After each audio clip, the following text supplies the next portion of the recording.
Ladies and gentlemen, welcome to the Sean and Sax show. We're just kicking everybody out because that's what we're doing, and that's how it's going to be. So, guys, welcome. This is our first episode.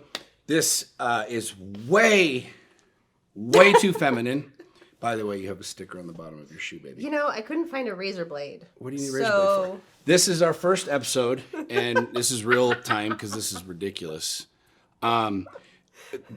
We're going to spend some time and tell you guys about us, but we don't really care about that right now. We're just going to freaking roll into this and start talking about things that we want to talk about, like taking stickers off the bottom of shoes.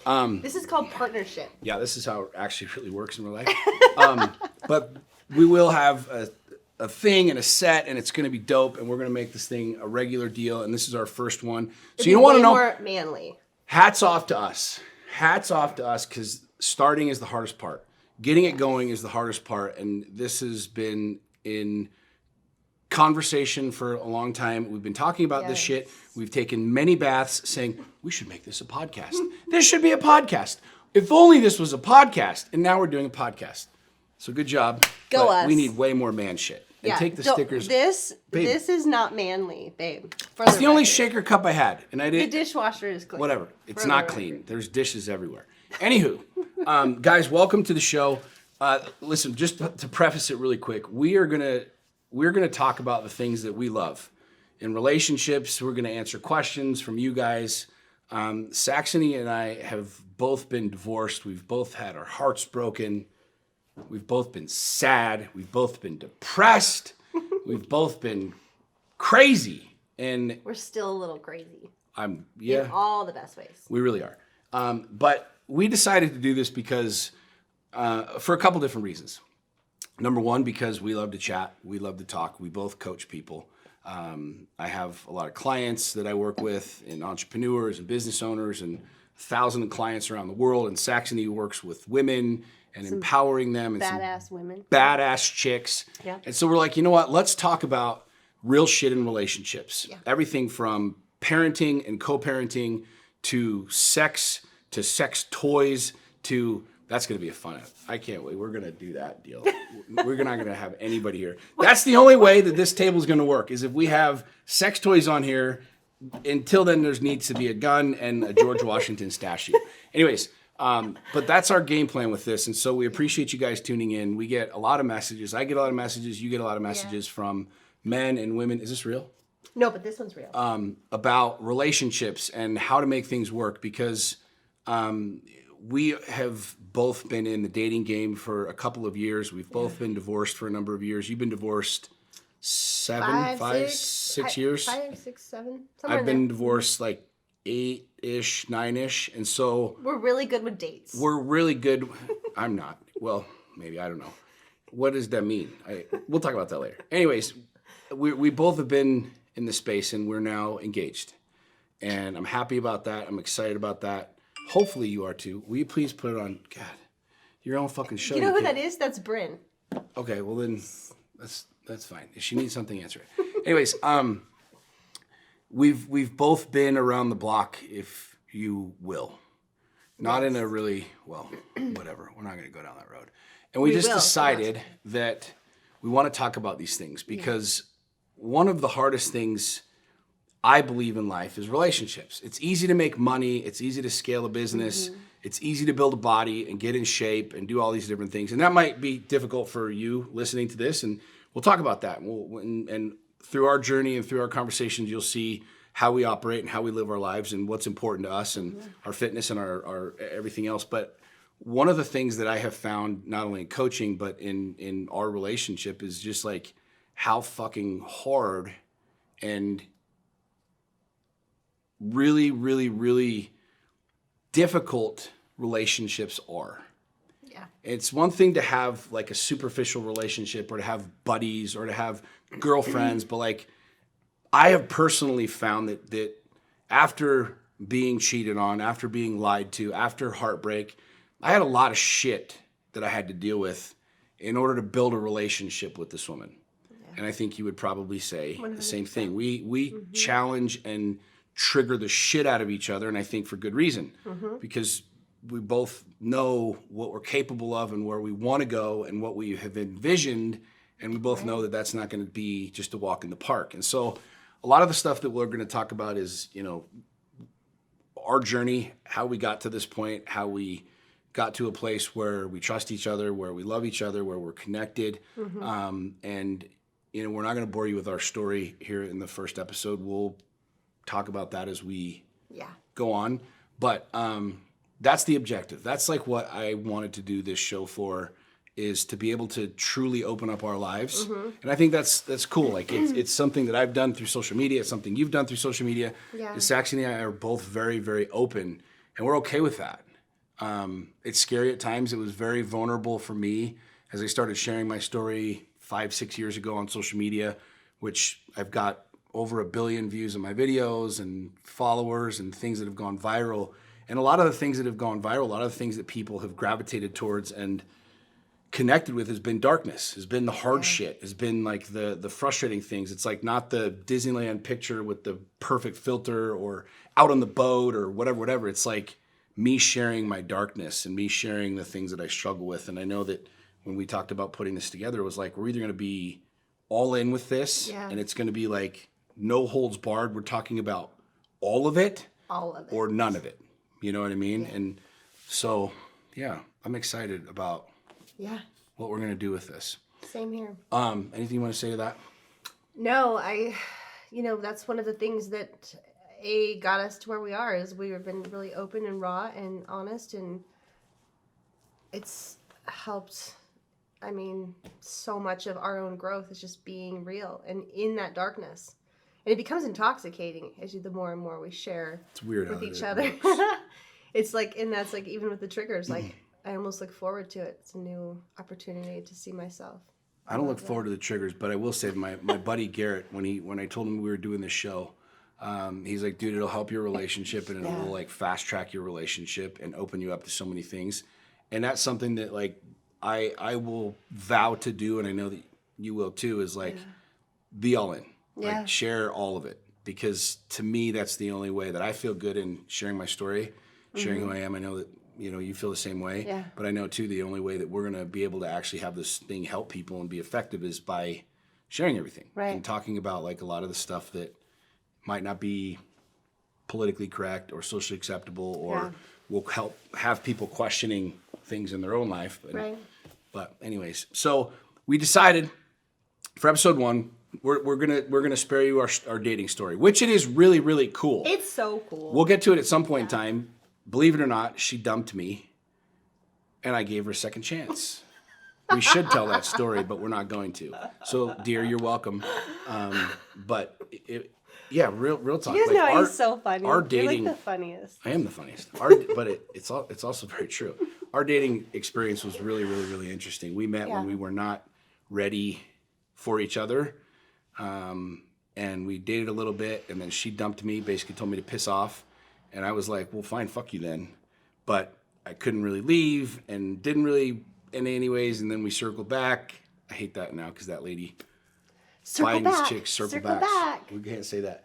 But anyways, I came back and asked her out, and she was like, And long story short, here we are. We're engaged. But we do have, a really interesting story of overcoming and dealing with a lot of shit, a lot of demons, a lot of darkness, internally, individually, for us to get to this point. Right. Yes? Absolutely. Did I miss anything with that story, babe? No, I think that's really powerful. But we want to break it down more simple today. Yeah. And talk about a little more narrow but yet powerful position of how we live in our day-to-day lives. Yeah. So we were thinking about, of all the questions that I get asked and that you get asked and that we talk to people about and work on, one of the questions that I get the most, that we talk about a lot, is how to balance and manage the home life and the work life, the professional life and the personal life. How do you do that? I mean, I get asked every single day, how do you have time for this, or how do you schedule this, or when you're running 100 miles an hour and this and the other. And I don't think there could be any other couple, in my opinion, that's more of the exact dynamic. If you were to say entrepreneur, business owner, running tons of companies, running 100 miles an hour, ADHD, all over the place. I fucking forget my own kids' names half the time. Right. And then, mom. Yeah. and mother and queen and homemaker COO. and COO Right. of the life that we have built and that we are experiencing. So we're going to talk today. We're going to share a couple ideas and a couple thoughts and a couple things that we personally do and some of our insight into how to do that, how to manage and balance home and work. Right. One of the things that I wanted to share initially on this is understanding that as I've grown my company and as I coach, one of the things that I talk about is Core 4. Yeah. And anybody who's watching this that knows me or works with me or is part of any of my groups or whatever knows what Core 4 is. But if you don't, Core 4 is a system and a process that I learned years ago that has been passed down from Steve Covey to Tony Robbins, of this very, very, very specific centralized way of operating your life. Right. And it's compartmentalizing power, passion, purpose, and production. Power being your body, passion being your relationships, purpose being your mind and your spirituality and your spiritual connection, your mental capacity, and then production being your business. And what I found in kind of Sean 1.0 in being a new entrepreneur, a young entrepreneur, is like, if you didn't work 20-hour days, you were never going to be successful. And you had to be plugged in, connected on 24/7. When my BlackBerry kind of dates everybody. Nobody, some of these young kids won't even know what a freaking BlackBerry is. I had pagers. They didn't even know what pagers. I asked my kids the other day about Probably pagers. won't be that many kids They didn't even know what a watching pager was. I don't think our kids have ever used a fucking payphone. Have you ever seen them use a payphone?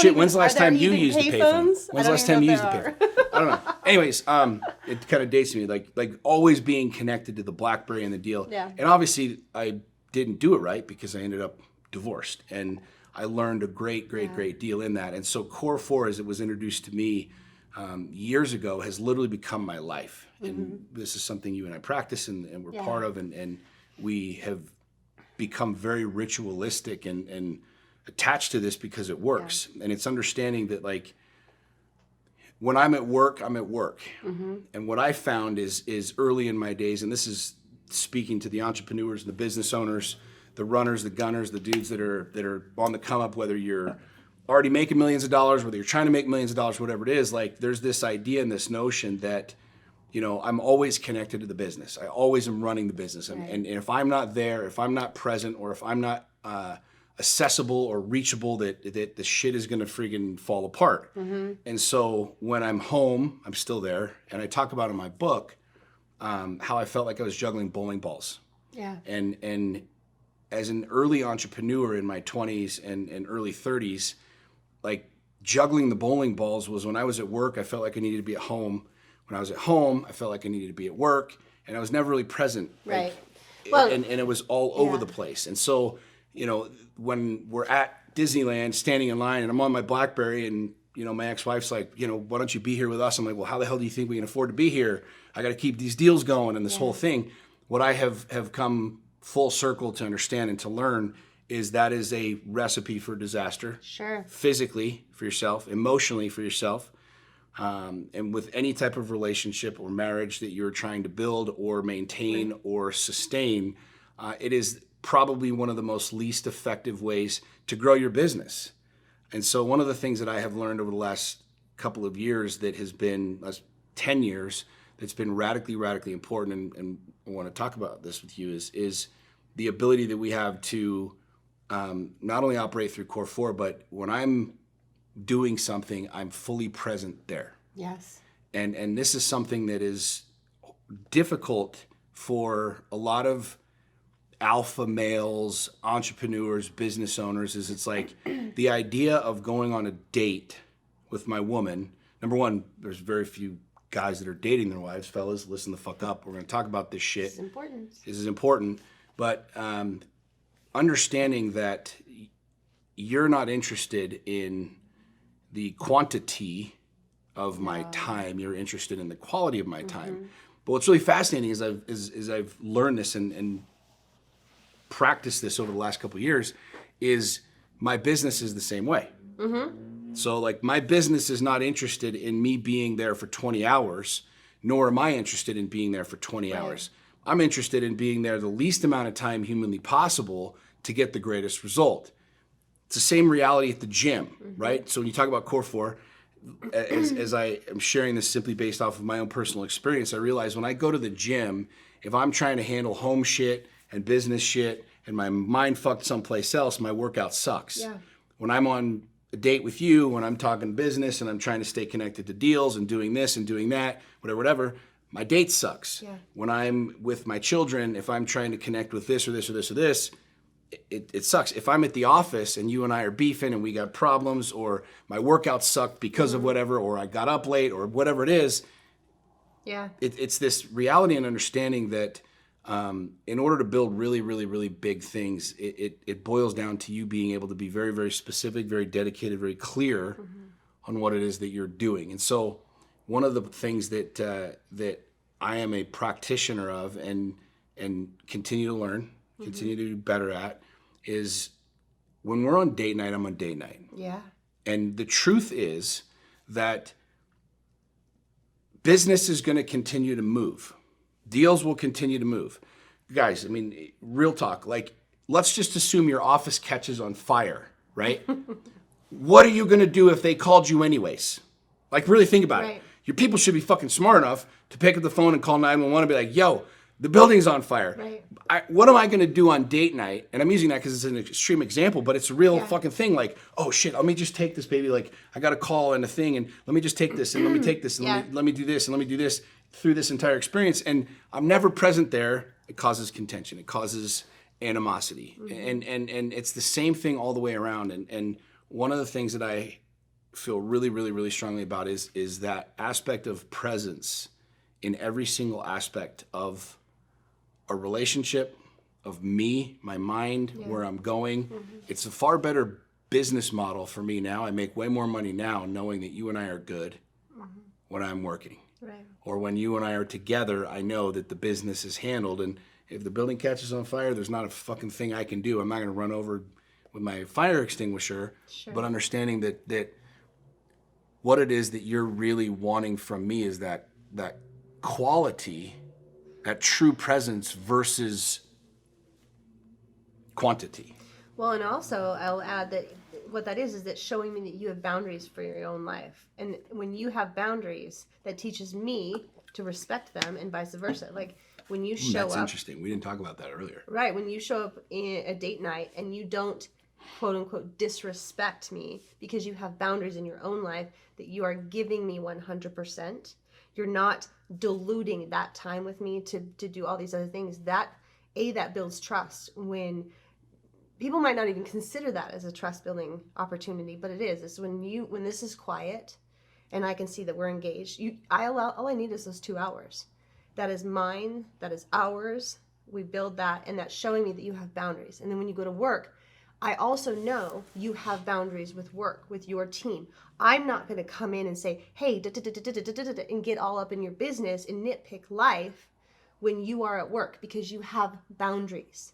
And it goes both ways. Like, I have boundaries. When I'm out with my kids or our kids and I'm doing something, you're not going to sit and bombard me with, did you pay the bills? Are the dogs out? Whatever it may be, you respect that. We have a great level of respect for each other because we have very strong boundaries. And I mean, that to me, that's part of what the power of Core 4 is. When you operate with Core 4, it's like we both know the importance of the other person at the gym. I don't bug you when you're at the gym. I know that is as important as our date night, as important as you making money. And the other thing is to be, your future bride is part of the wholeness of what we're building, and COO of our life. Your shirt's struggling there. I'm trying to give you the nod without being like, yo, fix your shirt. Anyways, keep going. Okay, moving on. Carry on. Is the fact that, I trust in what you're doing and what you're building, and I have a great deal of respect for that time when you are out building and pursuing. Being an entrepreneur it's an all over the place. It's a very high energy, high octane position. And the best thing I can do for you, in my opinion, and you can tell me otherwise, is I let you thrive in that. I don't need to know everything at all times. I don't need to check on you. I don't need to bombard you with kids or dogs or whatever it may be when you're out making money. Like the best thing I can do as your queen and the CEO of our life is to just be like, hold space for that. Go get it. So let's talk about that for a second, because that's something that comes up a lot. Yeah, you gotta fix that shirt, girl. I don't mind, but wardrobe malfunction. Hello. I already know it's a parental content thing, because I swear, but we can't turn it into porn. Okay. Okay. Anyways, the what the fuck was I talking about? So this is something that I really, really, really appreciate about you, and something that I have not experienced in a relationship yet. But I think this is very, very, very important for both men and women to understand, is this dynamic of what you said, boundaries. We hadn't talked about boundaries. You brought that into this, and that's kind of an interesting angle.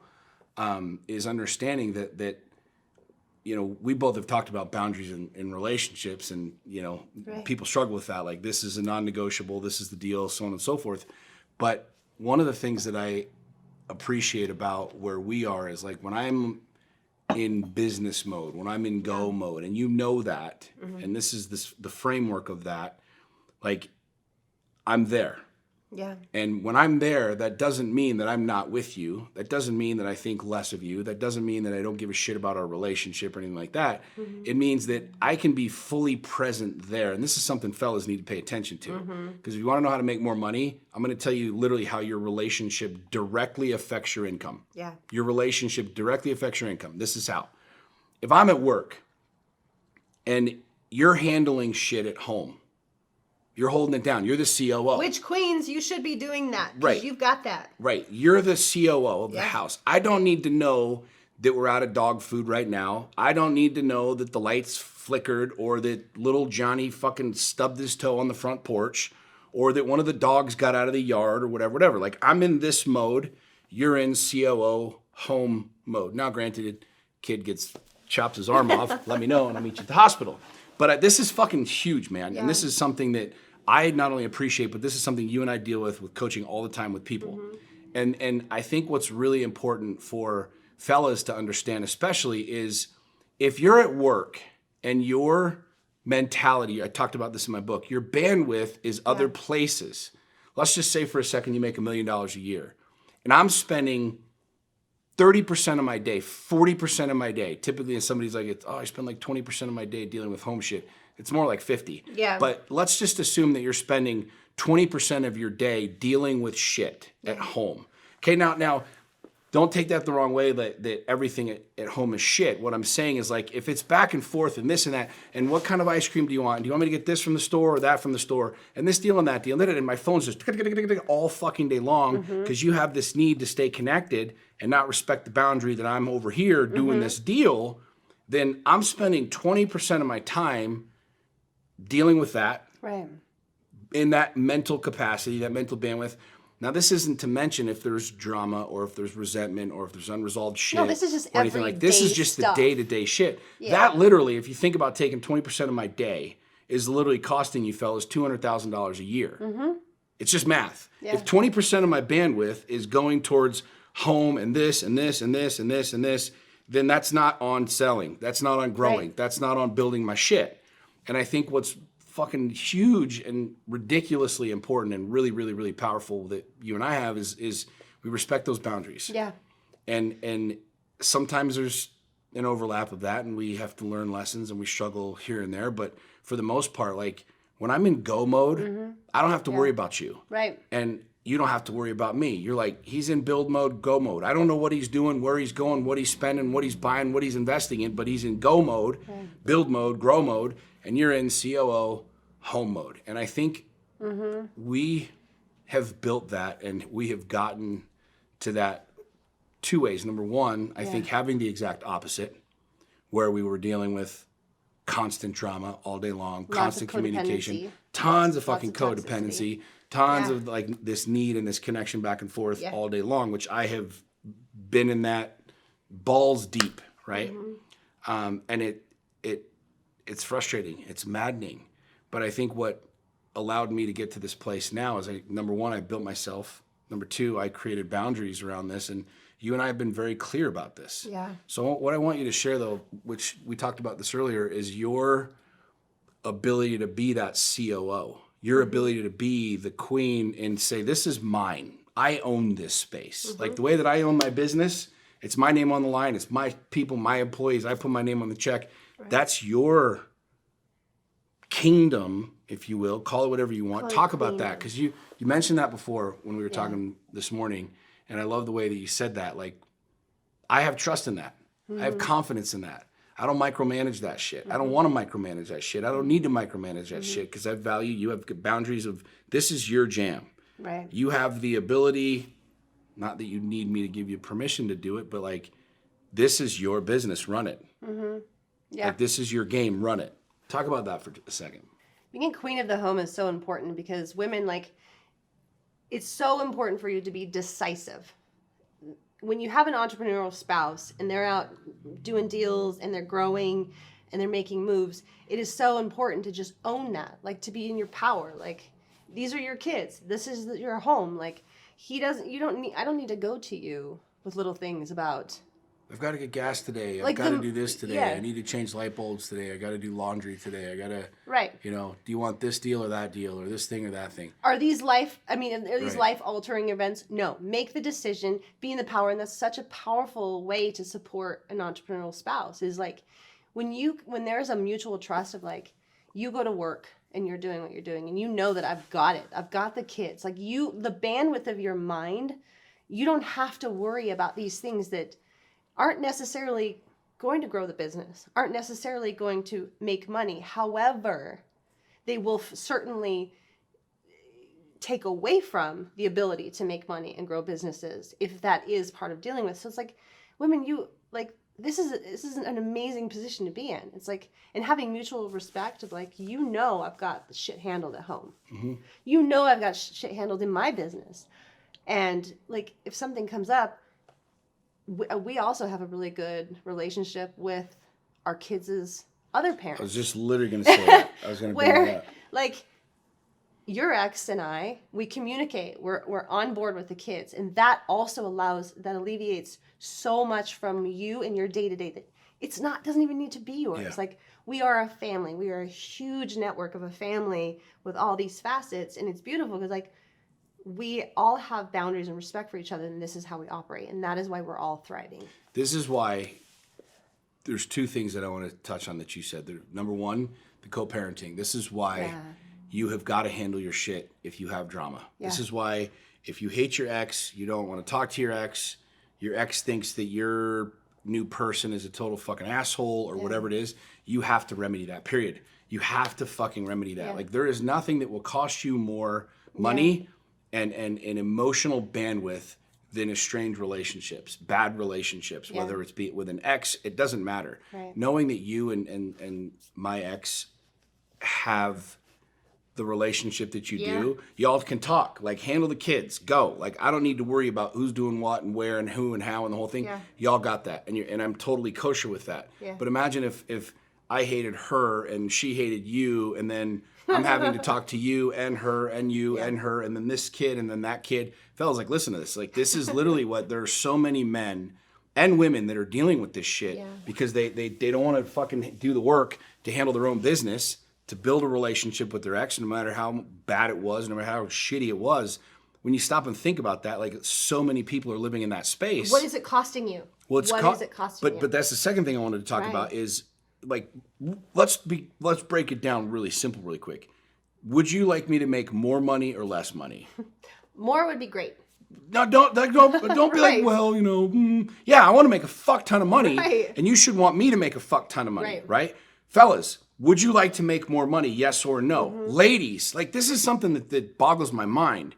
Is you fucking with me all day long, or not being able to do that, or not owning that and taking that on and owning it yourself, and codependency. We don't need to get into all the fucking all of that shit right now. But, like, if you want your man to grow and make more money, handle your shit, ladies. Right. Handle your shit. Like, own that. Be the CEO of the home, of that part of the kingdom. If that's what you're signing up for, and that's what you want to be, then fucking be that. Don't be codependent. Don't be like needy, Right. all day long. Handle that. If you got beef with his ex or anything like that, you handle that shit. Because I will tell you, the more present, this goes back to what I was saying, the more Yeah. present I can be when I'm working, Yeah. the more money I make. Sure. The more I can be in when I'm in business mode and I'm doing business, the more I can be there, Yeah. the more money I make, the more successful I am. You very much have a part of how much money I make. Yeah. You very much have a hand in the cookie jar, if you will, of where I'm going, what I'm doing, how I'm doing it. Right. And I don't think people realize this. I don't think very many couples understand this. And ladies, this is something I want you to talk about too. You want your man to be successful. You want him to grow. Like you should want that. I don't care who you are. I don't care how much money you make. I don't care where you are at in life. Ladies, you should want your man to grow. Emotionally, psychologically, physically, you should want him to be in shape. You should want him to go earn more money, right? Like this is what we do as men. We go out, we kill the buffalo, we bring it home. I want more buffalo. I want more freezers in my garage with more meat in Full it. of meat. I want that. I want that. And truthfully, like you should too. Yeah. Now, there's a huge gap here, though, where people are like, well, that means I have to work more. I have to do, and dudes are already working 20-hour days and making shit for money and not doing the game right, which we're going to talk about. But at the end of the day, like, I want this simple principle to be understood that you doing you actually helps me make more money. Right. You being in complete ownership of that part of the kingdom is without question one of the single best things that you can do to support the business, to support me, to help me grow. You playing small, being a little kid, needing every answer to be run through this and run through that, it doesn't help me. Right. And so the truth is, ladies, if you want your man to grow, you're going to have to step the fuck up and own that. And whatever that looks like for you, whether he's got 1 kid, no kids, 10 kids, you got to step the fuck up and own that shit. And if that means you got to work on yourself to get right with his ex-wife or his baby mama, whatever you got to do that. And that's a hard thing. I mean, if you're signing up to be with me, you knew you were signing up to be with a dude who had 3 kids, an ex-wife. We had a tumultuous relationship and the whole thing. And the way that you stepped up and owned that, like, I mean, day one calling my daughter your daughter and being in that space and going out of your way and purposely creating that relationship with someone, without question, has helped me grow financially, emotionally, psychologically. But like you owning that has given me the ability to like check that off the list of I lived much of my life, much of my past relationships in a place where when I walked out the door and went to the office, that shit just kept coming. And it was all day long, and then it was home, and then it was this, and I take as much accountability and have as much to do with that as anything, because I didn't have any fucking boundaries. I didn't know how to set boundaries or hold boundaries, but it cost me money. It cost me my sanity. It cost me money. It cost me a lot of my life, and understanding that your job is very, very, very important to my business. Yeah. Your role is very important to my business, and I think a lot of guys and gals think somehow, well, he's just out working and I'm over here doing this. Ladies, like the stronger you are in that space, the stronger I am in this space. Yeah. I have to add too is, ladies, you set the tone. Like we set the tone, and you can tell me otherwise, but for everything. This is why that whole happy wife, happy life, which is I think total bullshit. But it's true. We set the tone for the entire. Well, is it bullshit or is it true? You just said, I think it's bullshit, but it's true. Which is it? Is it bullshit or is it true? I don't think that if I'm happy, the whole life is happy, because that's very one-sided. Right. That's the bullshit. I get what you're saying. What I do say is that, we are partners. We are teammates. And the importance of this, when I coach women especially, it's like getting your head in a space where it's like, we are on the same team. When you leave, you're still on my fucking team. I am still on your team. There is, when contention happens or something negative comes into our space, we need to come together. We don't pull apart. We need that energy to always be focused in coming back together, unifying. We are in this together. It comes down to kids. If it's just like people know, if the kids know you're divided, they're the rulers of the land. Yep. So it comes the same thing. It's like business. It doesn't matter what it is. It's like if we don't operate as absolute partners, and it starts with us. Like, so if I have scarcity and I'm sitting back thinking like, oh, well, woe is me, he did this, woe is me, I don't get this, woe is me. It's like, that's a space of scarcity, and we're never going to grow. And that is not fertile land. That's a terrible place to come from. So when things come up, like if financial hardships come up, if the kids are being assholes, which they tend to They are do. regularly. Okay. You can we say have, that. We have 5. We have pretty good odds they're assholes. They are all the time. But I still love you. We love our children. But it's so important for us to always come together in that. And, I want to totally jump into business decisions. I see a lot of women thinking that it's really, they come from a space of scarcity where if you're out making business decisions, there's not a chance in hell you're going to call me and be like, is it okay if I buy $100,000 worth of inventory? I thought you said you were going to jump into business decisions. I'm like, No. Pump the brakes for a second, son, because that's not how we operate. It comes down to trust. I am in a partnership with you. Right. You are the CEO of our life. I am the COO of your life. Those are both extremely powerful positions. They come with exceptional amounts of trust. And what I want is where I trust you so much. You go and make business decisions. There is not a reason in hell that you should be calling me to buy inventory for your apparel company. What about a sports car? This is when we have fun conversations about Lamborghinis. But what's also my answer? You wouldn't give a shit either way. Right. It's like, I trust you. Right. You make good decisions, and I trust your decisions. Just like I make good decisions and you trust my decisions. We have such a great deal of respect because we've built it that way. And if you've gotten to a place where you don't have that, you can still mend that, and that can still be corrected. Talk about that for a second, because there's you just brought that up, and I wasn't thinking about this earlier, but like, it's got wild cards. Well, yeah, I love it. This is why I love this shit. This is bathroom. This is not bathroom talk. Bathtub. This is bathtub talk. What do you do? Like what for as a woman, right? I'm the provider. I believe in that. I call it old school, call it whatever the fuck you want. I don't care. You make great money. You make 6 figures a year as a realtor. You do your thing. Right. Those of you that don't know that, we didn't really talk about that, but Saxony's a realtor and makes well over $100,000, $200,000 a year as a realtor. But what does that look like if I make a bad business decision? What does it look like if I lose $100,000 or $200,000 or the market goes to shit or something like that happens?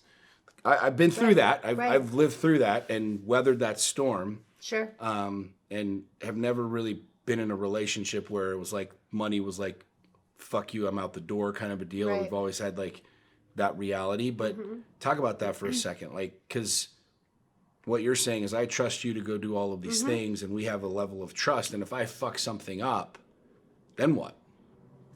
Well, the truth is you are human and I am human. And part of being in a relationship is allowing the person to be human. Now, I don't have conditional love for you. I have unconditional love for you. That's huge in my value system. I don't love conditionally. So I know that you're out there making decisions based on the knowledge you have about decision making. Like, obviously, you don't have a crystal ball. And I trust that you are making logical decisions. And I don't question it. It's not even a thing. Like, if something were to happen, then we just keep pursuing forward. It's like we handle it. Might not even be a we. It might not even be we handle it. It's, okay, so the business does this. What do? We keep moving forward. We just keep moving forward. I don't, I would never, and I encourage women to never go and beat a down dog. It's like, if he's down, be his fucking rock. Like, help him rise. What value can you bring into a situation where business is struggling or something is? Like, be of service, be of value, show the fuck up. Like, be a good woman that's not, like, be on his team. Because shit will happen. It will happen. It has happened. Like, even in the time that we've known each other, both of us have been like this. But what's true is that, like, we have a common goal, we have common vision, and that is to keep moving forward and striving for greatness. What do you think about, how do you feel when you see women who micromanage their husbands. We weren't going to talk about this either, but fuck it. It just came to me. There's a lot of men that won't take a fucking shit without asking their wife to take a shit. Real talk. There are a lot of men who, for whatever reason, and we don't need to get into the psychology. Hang on. Cycle. We don't need to get into the psychology of it, whether they got mommy issues and daddy issues or whatever. But there's a lot of men that can't make any decisions or don't make any decisions without checking with the wife or asking the wife or making sure it's good with the wife. I'm talking about from buying a fucking pistol, buying a gun, right? Yeah. Like, why do you think that is, number one? And number two, let's see what you do with this. This will be good. I want you to what would you tell men to do in that reality? And what would you tell women to do? And here's set it up to where men nowadays are completely like freaking neutered and all across the board, but specifically in relationships, there's a lot of relationships where men can't make any fucking decision, any move without literally asking for permission from everything. The woman holds the purse strings, literally physically, and like almost gives him an allowance. You know what I mean? Yeah. What do you say to that? Oh, okay, gentlemen, I want you to take your power back. Just take it back without question. It never belonged to her in the first place, nor does she want to possess it. I will be very honest about that. If you have given up your power and you've handed it to her, I'm not going to go into mom issues, but you probably have some mom issues.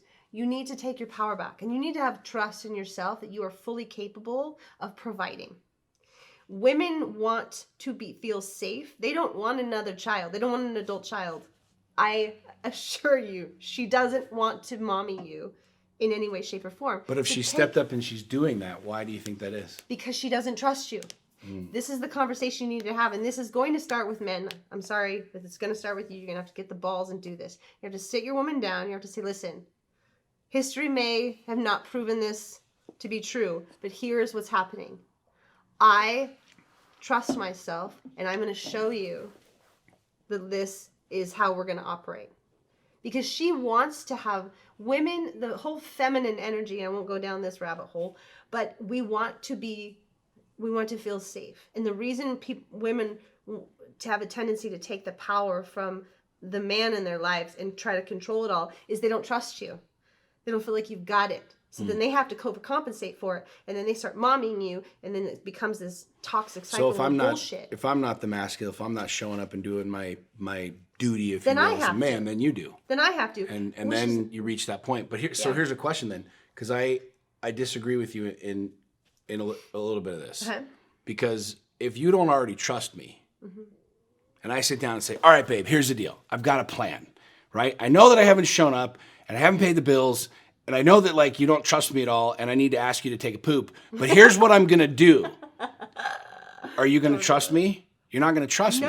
Why? Because you've heard me say that before, or you've heard. Maybe I haven't. So. Maybe I well, either way. Yeah. I believe, and this is a rough reality, that in my belief system has to be forged. I can't ask you for that. I can't ask you for my balls back. Because at the end of the day, if you don't trust me, you're not going to give them to me. And if I don't have the ability to hold them myself, how the fuck am I going to get them? The only way that I'm going to do that is by fucking doing it. Sure. Would you agree? Absolutely. And I guess Which will cause friction. It will cause contention. It will be like, the pathway has been this and the pattern is this. And now you're over here doing this. But gentlemen, you have to be consistent. You have to do it then. If you're going to do it, you have to fucking follow through. Yep. You can't be like, I'm going to do it. Oh, kidding. I'm going to revert back because that's going to dig you further into a hole and then you're super, super fucked. Dude, that is so huge. So let me ask you this then. Why do you think it is that that starts? Forget the mommy daddy issues. Let's pretend that two people get together, they're in a relationship, and they navigate that course. They end up in that place. Maybe they're 30, 35, 40, 45 years old. She's holding the balls. She's got him. He's completely, emasculated himself and is just kind of wandering through life, just looking for permission from everybody, whatever. Why do you think that is? They don't truly know who they are or what they're doing or why they're doing what they're doing. So what do you suggest men do, and this doesn't include this is the reason I wanted to ask you this. What I coach men to do. What do you think men should do if they're listening to this right now and they're in a place where they don't know who they are, they don't know what they want, the wife's got the balls in the purse, they have to ask permission for anything, they have zero confidence, what do? Join the Lion's Den. Join the Lion's Den. Good plug. Sorry to plug www.lionsnotsheepden.com. And most certainly do the Lions Not Sheep experience. That's very good too. I've spoken that. Love those gentlemen. You have to get right with yourself. And that's what I love about the Lion's Den. That's what I love about the Lions Not Sheep experience is it's getting men to pull away for just enough time to get right with themselves. You have to know who the fuck you are. Like, I think a lot of people don't know who they are. And so, you seem like a legit pretty woman who will sleep with me. Why don't you tell me what to do? Because that's safe, because I don't really have to go anywhere. I don't really have to discover anything. And she's got it. She'll just tell me what to do. This is very common. And it's unfortunate because it's not serving men or women or children. It's not even serving society. Everything's so ass backwards right now. Like, women are in this massive masculine, which they don't belong. They're not in their power in that space. And in men I don't know, you speak about this a lot, but I don't know how men have gotten put in this place of like massive codependency, and they just don't know what the fuck they're doing anymore. Well, I know how you got a thing on your face. I know how, and it's come from years and years and years of, what we talked about and continue to talk about, like ever since we were little kids. Sit down, slow down. This is what you're supposed to do. This is what normal looks like. We have this jaded idea of what this Hollywood-esque relationship is supposed to look like, and it's going to be like this, and it's going to look like this, and we've grown up. I mean, to be really candid, most people's fathers were there. Right? Yeah. They went to work at the mill or the thing or whatever. They punched the clock.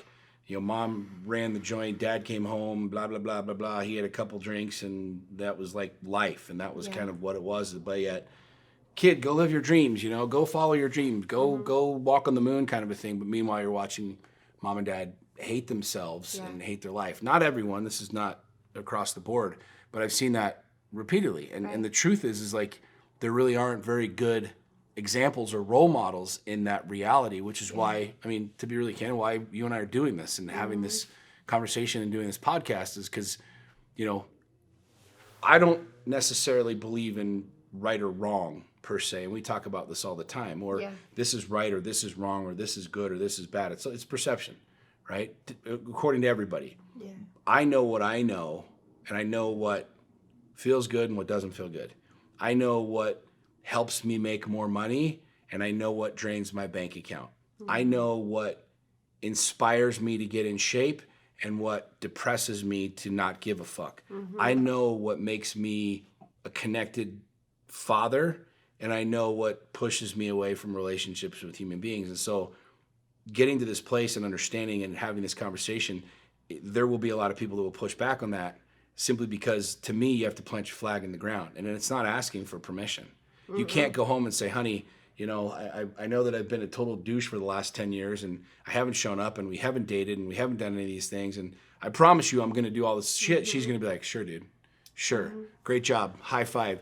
Yo, you went to Tony Robbins. You jumped around. Rah, rah, rah, rah, rah. Great guy. And watch what happens. And the truth is because most men are completely fucking sedated pussies. Yeah. And they go back to that and they stay comfortable and they stay in that reality and they stay in that, I don't want to say broken, but they stay in that space because heaven forbid I do something, it's going to piss you off. Right. And then if it pisses you off, it's going to cause more contention. So you know what?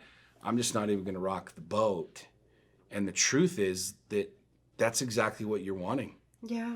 It's exactly what you're waiting for. Yeah. It's exactly what you're looking for. It's exactly what you're desperately inside wanting is me to show the fuck up and lead. 1,000% yes. And I'm going to tell you no. I'm going to say, no, honey, we're good. But truth be told, you really want me to show the hell up and plant my flag and just start freaking going out and killing the buffalo and not ask you to kill the buffalo. Yep. Right. Yep.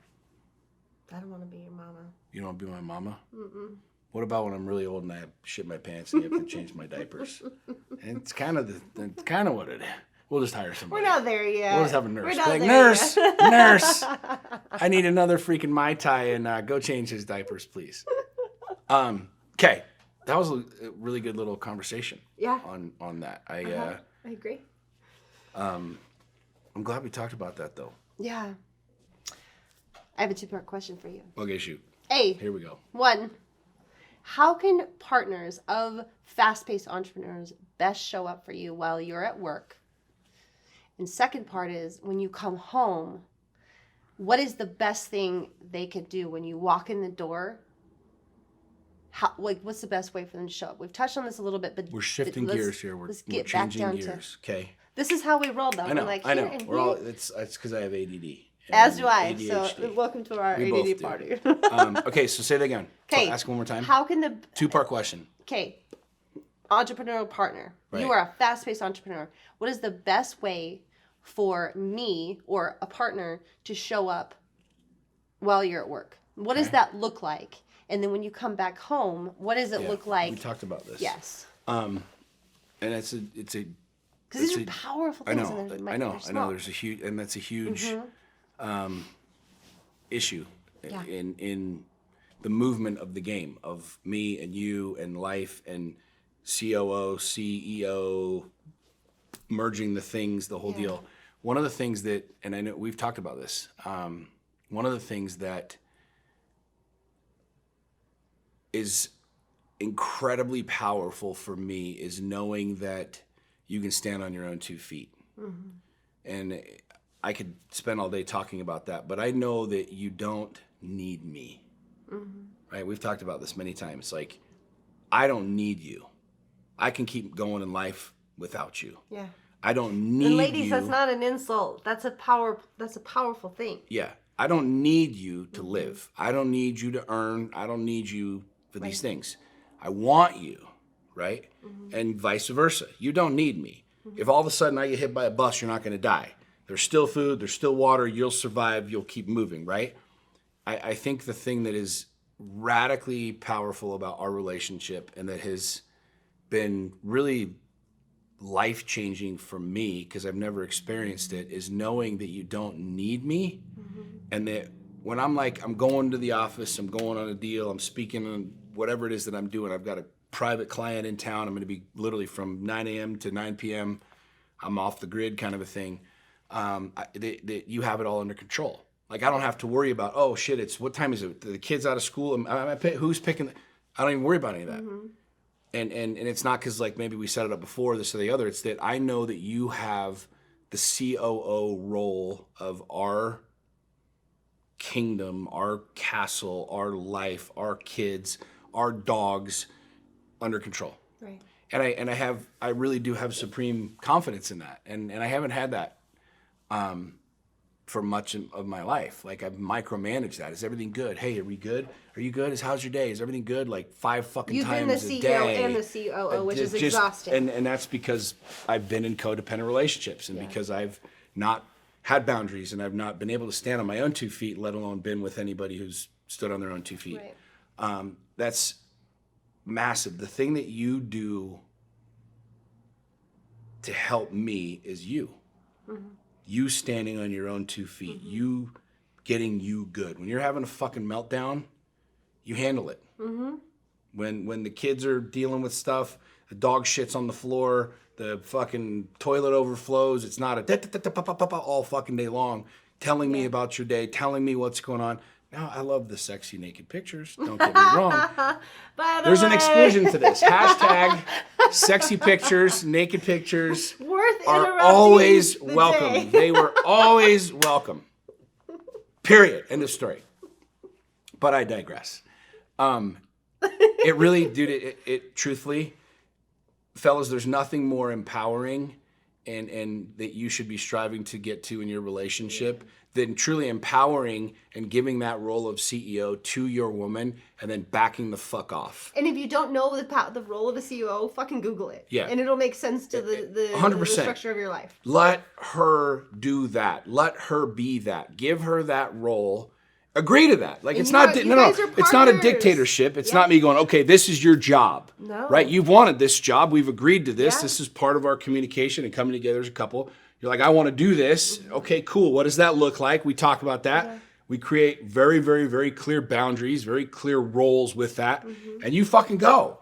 And I don't have to worry about you. And dude, it's the most empowering thing for me over the last year as we've grown our relationship to go say, I got to go to work. I got to go do this. I'm going to work. I'm here. I've got this meeting, that deal.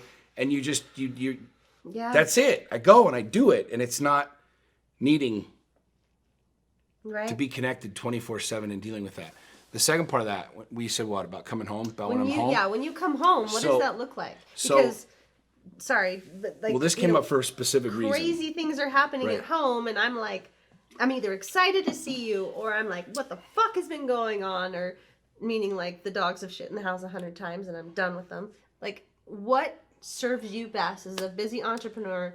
How do I show up best for you? This is one of the things that we wanted to talk about that I think is very beneficial and helpful for both women and men to understand this. I come home and interrupt me here and agree with me or disagree or say amen, praise Jesus. I come home one of two speeds. I'm either cruise control, it's set at 25, I'm just coasting in, I'm good to go, or I'm on a rocket ship it's like the Tesla rocket ship the other day. It's coming down, it's fucking flip, bam, it explodes. I'm coming home at 127 miles an hour, and it's like I'm like a bull in a china shop. Now, energetically, right? Yeah. Not like rocking in and throwing shit. Now, to preface this, it's on me to handle my shit, 100%. It's on me how I show up. It's on me how I come in. It's on me how I engage with you, how I walk in and touch you or kiss you and engage, whatever it is. That is 100% of me. That's not your job. That's not your responsibility ever, nor will it ever be. But you're human. But the truth is, there are days that I will do everything that I want to do, and I'll meditate, or I'll get my mind right, or I'll breathe, and I'll try and cool my shit off, and I'll just walk in, and I'm just like a fucking bull in a china shop. Especially when something's happened with politics. Oh, Jesus. And Lord Jesus, if y'all have noticed, Sean gets a little passionate. So some days those... Did you fucking see what's on the news? These cocksuckers are doing this. What's for dinner? I don't even fucking care about dinner. Fuck these guys. Where are we going? What are they doing? Why is the dog on the fuck? Let's just say what you see on Instagram is very pre-rehearsed with me some days. Thanks a lot, politics. Okay. Moving on. Do you want me to answer your question? The way that you support me best is by you acknowledging that reality. Right. What I mean by that is when I come in and it's cool as a cucumber and everything, like, we're good. When I come in and I'm on another planet or I'm here or whatever, it's not well, dude, you're an asshole and look at the dogs and the thing and the blah, blah, blah, blah. It's like, yo, you need to bring it down a couple notches. And I have trust and respect and connection with you enough that I truly respect that. Yeah. When you speak to me, it's not like, well, fuck you, bitch. Like, I've been working all day long and what, like none of that. Yeah, no. Like, when I'm on that space and you're like, yo, you're fucking wound up right now. Here's a cigar. Go for a drive. We'll have dinner in an hour. And I'm like, fine.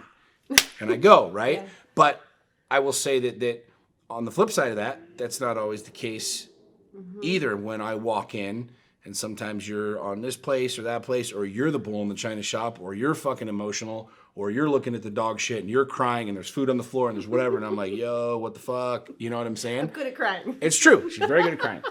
A regular crier. I'm surprised we're only an hour and a half into this. You haven't started crying yet. I'll get you there. Anyways, like, understanding that you have the bandwidth and the capacity to not only know yourself, but to know me. Yeah. And you don't take shit personally. This is something what I really want to get at is I'm running multiple companies. I've got employees. There's stuff going on. The masks and the things and the politics and all of the stuff going on. Like it is an energetic thing. And there's some days that it gets to me, and there's some days that I'm tuned up quite a bit. And you know that, and you know me well enough to know that he's not an asshole. He might be an asshole right now, but he's not an asshole. And you've never one time like attacked me for that. Yeah. And I think this is something huge for women to understand, is that your husband, your guy, your lover, whoever, he's not an asshole. Now, if you're going to say, well, he is an asshole, then fucking leave him, right? Yeah. If your response to that when I just said that was, no, yeah, you don't know him, fuck him, you got big problems, you need to cut that shit out, right? But there's a difference between being an asshole and you are an asshole. A verb and a noun. Very correct. And this is something I think is huge for people to understand, is like when I come in, when your man comes in and he's being an asshole, he's not being thoughtful, he's not being sensitive, he normally comes in and kisses you, but he's not, or he's on his phone, or he's on a call, or he's whatever. It's saying, like, he's in a space right now, let him go do him, and I'm going to do me.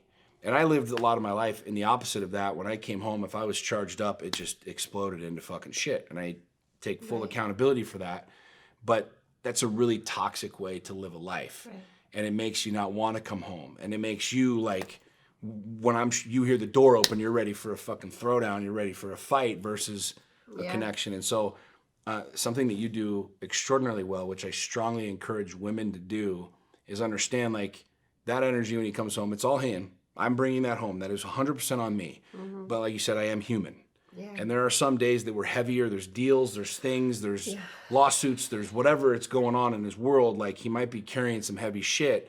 And instead of like expecting him to walk in twinkle toes and everything's all hunky-dory, give him that space. Yeah. Like tell him, hey, you know what? Go out in the garage, hit the heavy bag for a minute. You know what? Here's a scotch. Go sit on the back deck, have a drink for a minute, come in 15 minutes. And if you're with a dude, you know this, if you're with a dude who's conscious enough, who knows himself enough, like me, I'm going to be like, yep. When you've said to me before, you're kind of being an asshole. And at first I'm like, but then I'm like, you're right. I am being an asshole. And I'm conscious enough to know you're not my enemy. My war's not here. I'm tuned up. I'm rallied up. Take the fucking cigar, go, and then come home. Yeah. And then I go do my work.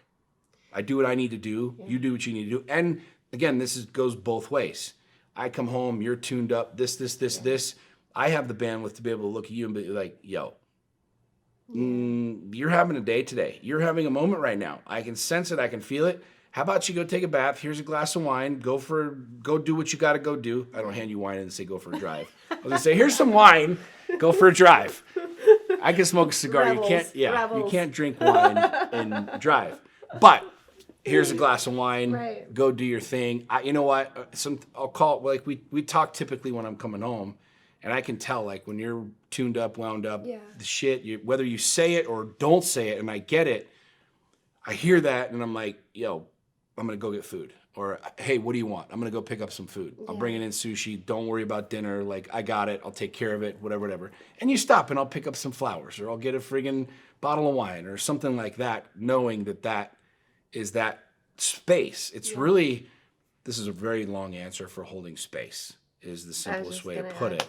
But it's something that I feel like needs to be illustrated because it's real. I'm very much in that space, and I can meditate and I can pray and I can be like zen like a fucking motherfucker. Right. But the reality is there are days that shit just doesn't work, and I am a bull in the china shop. And there are days that you sit and meditate and read your books and journal, and you can't stop fucking crying, and you hate everything. You've saged the house 11 fucking times. There's more fucking sage burning in the house. I'm like, we're on fire. There's sage coming out of the fucking windows as I'm pulling up to the house. And it just doesn't work. And the sage gods are not present.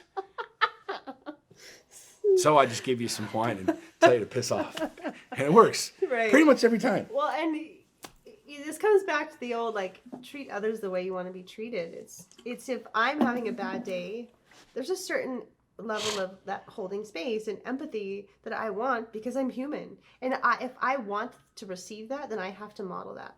It's, like you teach people how to treat you.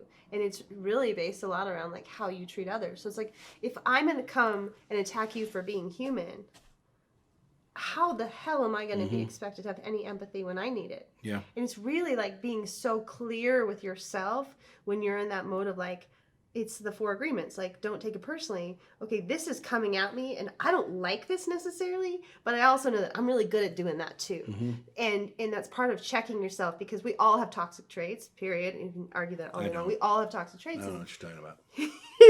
it's knowing that like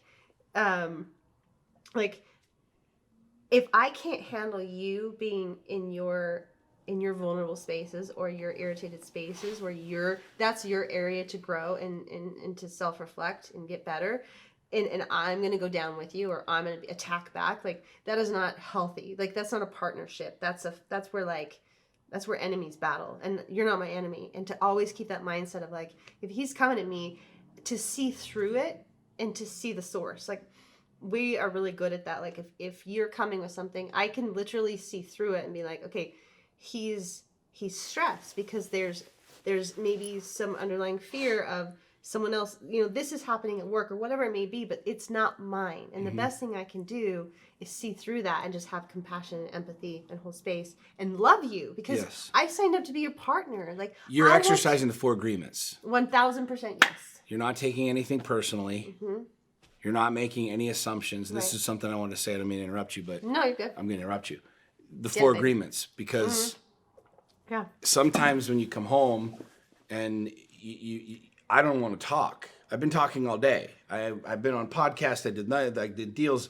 I just need to shut my fucking brain off for a second. And we talked about this earlier. We've had this conversation many times where you'll come home and be like, how was your day? I'm like, good. I really don't want to talk right now. I just need to vibe for a minute. And you have 2 choices.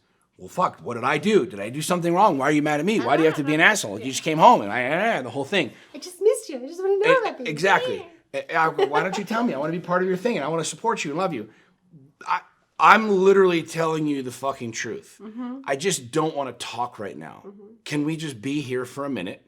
I'll tell you, because there's nothing you don't know. Right. There's literally nothing you don't know about my life, about my business. Right. And in that moment, I think it's huge to understand this is literally like we're just giving people like, okay, here's what you do when you come home. Okay? Don't do this, do this. But truthfully, like really, really, really living the 4 agreements and knowing like I'm not going to take anything personally. I'm not going to make any assumptions that this is about me or you, or when I'm like, I'm going to work and you don't hear from me for a couple hours or all day, but you know that I'm balls deep in work. It's not oh my God, where does he go? What did he do? I also have my own life, so I'm not so concerned with yours. Why isn't he calling me? Why hasn't he texted me? Does he not love me? I told you it's fucking working. Do you understand what I'm saying? And I think people knowing that, like, especially women, knowing that you're dealing with a dude, if your dude's a high producer, and what I mean by that is he's running a business, he has employees, or he's growing shit, or he's out there, maybe he's got a side hustle and he's putting in a lot of hours, or he's trying to build something big. That requires a lot of bandwidth. It requires a lot of emotional connection. And sometimes when you come home, I don't want to talk about it. I don't want to rehash my day. I don't want to tell you who I met with or what I did or any of that. I just want to be in my home for a minute and just take a couple deep breaths and chill the fuck out, so that then we can connect. Well, also, like, as a queen, it's a very powerful thing to know that you are a sanctuary. The home is a sanctuary from the world. And so the more that you can create that sense of peace, and not like you're like, shh, kids, don't be quiet, like, don't cause a ruckus. We're not talking about like that. It's like when Sean comes home and he feels safe that like this is his sanctuary and I am a safe place to be, where we will take our baths, which is where most of our conversations and decompression of the day happens. And he knows I'm not calling him an asshole, and I said verb earlier, but it's like when you speak in like nouns versus adjectives, like a person can act in a certain way and you can describe them in a certain way based on how the behavior is, but I don't go around saying like Sean is an asshole. I'm like, like, this is my guy. Like, don't go to your girlfriends and don't go to, like, this is my guy. Like, no, say that. Keep going with that, because that's what you were just about to say. You can't ever talk about like don't your talk person. shit about your fucking partner. Your wife. Don't talk shit about your wife. Your wife's a fucking queen. Like, you want your wife to be a queen, then treat her like a queen. Don't talk shit about her. Vice versa. Like, behind her. Yeah, like have mad respect no matter what company you keep.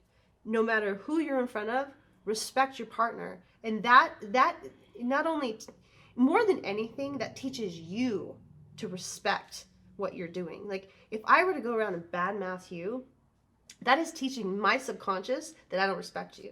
So when conflict happens, I don't have that level of respect for you. My knee-jerk reaction is to think worse of you, to think negative of you, to not show up, not hold space.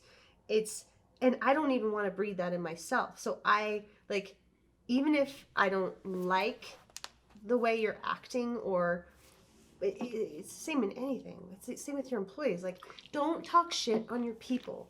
Like, because you are convincing yourself that it's not of value. Talking shit about people is just a low energy, low vibrational, kind of just a dirtbag thing to do, period. Yeah. And you can have frustrations. If you're hanging out with people and all they do is talk shit about other people, you're with the wrong fucking people. You don't trust them. Period. You're not going to trust story. Them. Yeah. End of story. Yeah. And that's just really important, is it's setting the tone to have such discipline in yourself and saying, like, hard things may happen, conflict may happen, whatever low vibration thing may happen. It's keeping that tone with yourself that, like, I'm in this with my partner, and keeping that level of respect and space. It creates, that is where you will conquer the world together. That's a powerful, powerful mindset. But you have to come from such a place of abundance in yourself in order to even start with growing something that big. I feel like we could talk about a lot of these things forever, and we could keep going with this, but I feel like that's a really good place to wrap this conversation up. And I agree with you 100%. Like, sitting in a room and listening to people talk about other people is bleh. It's such a negative thing. We don't. If you're hanging out with I won't be in, number one, in a room like that. Number two, if I ever find myself in a situation like that, I'm the first person to be like, yo, unless this person's here, shut the fuck up. But I think that's a very, very, very important thing, not only for people to exercise outside of the home, but in the home. I hear guys talk about their women like my old lady or my old man or whatever. It's like, yo, come on, man. Like, that's your queen. Like, that's your king. How the hell are you gonna talk about that person like that? You know what I'm saying? Any final thoughts, babe? This was good. I sure love it. I think this was good. I think this is fantastic. Why? Because it's just us doing our thing. This was a good one. We could keep going in it. That's what I like about it. Anything else you want to say, dear? You look gorgeous. Thank you. I got my fancy shoes on today. I wore my fancy underwear today. And we're gonna have this very manly-esque next time. Dude, we need guns. I got shit. Trust me. I got little Trump bobblehead dolls. Watch the evolution of the show. It'll be lovely. It'll be great. This is literally like, if you could see around right now, this is my brand new office, and there's nothing in here except carpet. And we literally threw a rug and some chairs in, and of course, I'm like, Sax, bring some stuff in. And we got fucking Home and Gardens, Martha Stewart. There was a fur on this one too. I'm like, I'm not doing the. You like dead animals? Fur thing. I eat them. Okay. They're delicious, and they look great on the mantle and as blankets. All right, guys, thank you so much for listening, babe. I love you. You're great. This was awesome. Please, we're our only ask of this show, and we'll ask you this, and we really would appreciate it, is if you would leave a comment. If you got value from this at all, please share this with people wherever you're watching this, whether it's on iTunes or Spotify or Facebook or Instagram or YouTube, wherever. Please share this. And then please leave us a review. Yeah. Please leave a 5-star review. In fact, leave us a 5-star fucking review. Okay? And talk about how sexy Saxony is and how awesome this show is. She'll try to keep her. And how next time she's going to paperclip or safety clip her shirt together so that this doesn't turn into porn. I think this is great. All right, guys. We love you. Thank you so much for tuning in. We will see you next time. So good.